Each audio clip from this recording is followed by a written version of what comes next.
2 दिनों बाद लोक आस्था के महापर्व छठ की शुरुआत हो रही है और पटना में किस तरह की तैयारी है वो तस्वीर हम आपको दिखा रहे हैं। इस वक्त हम लोग जेपी सेतु घाट पर हैं और यहाँ पर काफ़ी बेहतरीन व्यवस्था की गई है।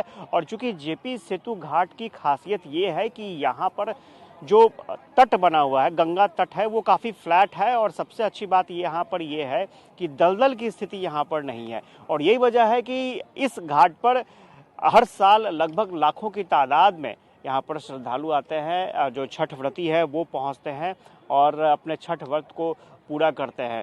सबसे बड़ी बात यह है कि पटना में लगभग 106 ऐसे घाट बनाए गए हैं जहां पर छठ व्रती अर्घ्य दे सकते हैं। इसके अलावा अगर जिन्हें घाट पर आने में परेशानी है वो अपने आसपास के तालाब या पार्क में भी अर्घ्य दे सकते हैं। 60 से ज़्यादा ऐसे तालाब हैं जहां पर अर्घ्य देने की व्यवस्था की गई है। इसके अलावा 43 पार्कों में भी अर्घ्य देने की व्यवस्था की गई है। चूंकि बिहार सरकार का पूरा फोकस रहता है कि छठ पर्व में चूंकि बाहर से भी जो व्रती हैं, उनके परिवार के सदस्य हैं, वापस पटना लौटते हैं, बिहार लौटते हैं और ऐसे में उनके लिए विशेष व्यवस्था हो, ये कोशिश की जाती है। पटना के छठ पर्व की खास बात ये है, खास तौर से घाटों की बात करें तो यहाँ पर पटना के घाटों पर अर्घ्य देना बेहतर लोग समझते हैं, क्योंकि ये माना जाता है कि पटना के घाट पर अर्घ्य देने के बाद मनोकामनाएं पूरी हो जाती हैं। और यही वजह है कि बड़ी तादाद में यहाँ पर व्रती पहुँचते हैं। और एक वक्त ऐसा भी था जब 7 लाख व्रती यहाँ पर जो लोग हैं, व्रतियों के साथ जो लोग हैं वो छठ घाट के पास पहुंचते हैं, पटना के घाटों तक पहुंचते हैं। यही वजह है कि विशेष तैयारी की जाती है। आप देखेंगे कि इस तरह के बहुत सारे जो है टावर बनाए गए हैं जहां पर लाइटिंग की व्यवस्था की गई है।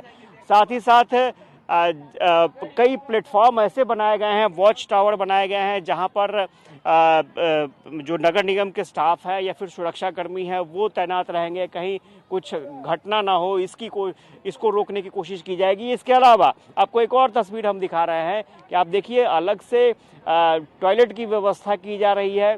क्योंकि यहाँ पर इतनी बड़ी तादाद में व्रती आएंगे और रात में भी व्रती यहीं पर रुकेंगे, क्योंकि डूबते हुए सूर्य को अर्घ्य देने के बाद फिर उगते हुए सूर्य को भी अर्घ्य दिया जाता है, तो उसका इंतज़ार बेहद खास होता है। और यही वजह है कि बहुत सारे व्रती जो है वो घाट पर ही रुकना पसंद करते हैं। गोताखोर की व्यवस्था की गई है, कंट्रोल रूम बनाए गए हैं, शौचालय का निर्माण कराया गया है और चेंजिंग रूम, कपड़े बदलने की आवश्यकता होती है इसलिए चेंजिंग रूम की व्यवस्था की गई है।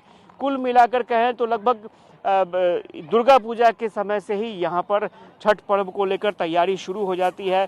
मुख्यमंत्री नीतीश कुमार ने भी जायजा लिया है, जो तैयारियां चल रही हैं। डीएम कमिश्नर लगातार मॉनिटरिंग कर रहे हैं, वो भी अलग अलग घाटों पर जाकर घूम रहे हैं और देख रहे हैं कि व्यवस्था अच्छी है या नहीं है। तो इस बार भी माना जा रहा है कि हर बार की तरह इस बार भी छठ पर्व बेहतर तरीके से संपन्न होगा। कैमरा पर्सन श्याम के साथ आशुतोष चंद्र, कशिश न्यूज़, पटना।